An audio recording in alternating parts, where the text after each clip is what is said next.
2005 की कहानी है जब फरहान अख्तर अपनी वो बिग हिट ढूंढ रहे थे। फरहान एक टैलेंटेड स्टार है, इसमें कोई शक नहीं है। और जाहिर सी बात है कि ऐसे टैलेंटेड इंसान के दिमाग में ही ऐसा आइडिया आ सकता है जिसकी कभी किसी ने कल्पना भी ना की हो। तो हुआ ये कि फरहान एक दिन एक पार्टी में गए थे। फरहान अख्तर के दिमाग में यही टेंशन थी कि उन्हें कोई स्टोरी नहीं मिल रही थी। ऐसे में उस दिन हुआ था कुछ अलग।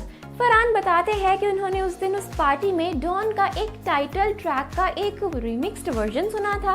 उस जमाने में तो ऐसे रिमिक्स्ड वर्जन्स का ट्रेंड था नहीं, इसलिए यहीं से आया था उनके दिमाग में ये फितूर था डॉन को भी बड़े पर्दे पर वापस लाने का। भले ही अलग तरीके से, मगर आना तो डॉन को ही था। 1978 की डॉन अपने आप में सिनेमा थी। एक्शन, ड्रामा, थ्रिल, सस्पेंस और स्टाइल से भरी अमिताभ बच्चन स्टारर डॉन का बनने वाला था रिप्राइज्ड वर्जन।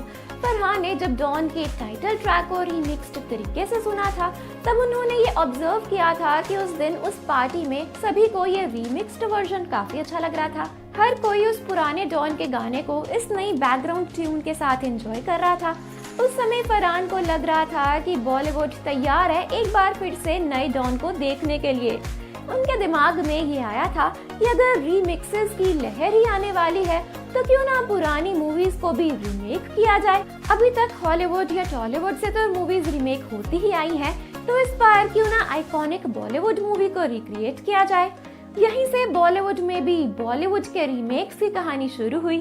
कांटा लगा सॉन्ग याद है? कौन सा वाला? 1972 वाला जिसमें आशा पारेख थी, या फिर 2022 वाला जिसमें शेफाली जरी वाला थी?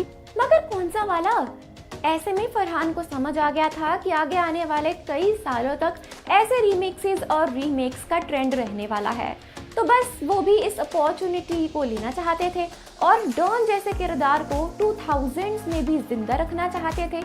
इसी वजह से उन्होंने डॉन को दोबारा बड़े पर्दे यानी सिल्वर स्क्रीन पर लाने का डिसीजन लिया था। DDLJ, कुछ कुछ होता है, कभी खुशी कभी गम जैसी कई हिट मूवीज देने के बाद जाहिर सी बात है कि सब जानते थे कि SRK उभरते हुए स्टार है, मगर फरहान अख्तर ने उन्हें अलग नजरिए से देखा था। जी हाँ दोस्तों, इन सभी मूवीज में या इससे पहले की भी मूवीज में Shahrukh Khan as chocolate boy या रोमांटिक किरदार में सामने आए थे। सब लोग SRK को रोमांस का किंग कहने लगे थे।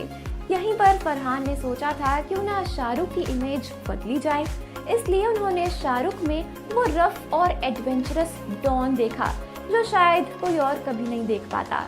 कैसे मनाया था फरहान ने SRK को डॉन के रीमेक के लिए? क्यों शाहरुख तैयार हो गए थे बॉलीवुड में ही एक रीमेक देने के लिए?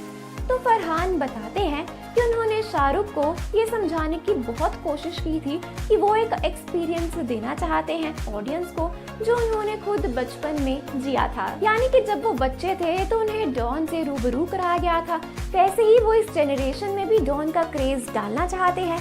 डॉन का किरदार आज के मॉडर्न जमाने में कैसा होता है, ये सोचकर फरहान शाहरुख के पास गए थे।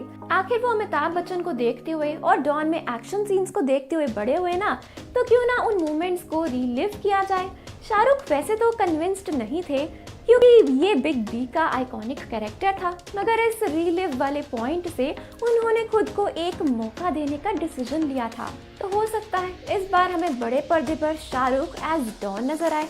तो दोस्तों, आप कितने एक्साइटेड हो फिल्म डॉन 3 के लिए, हमें कमेंट्स में जरूर बताएं।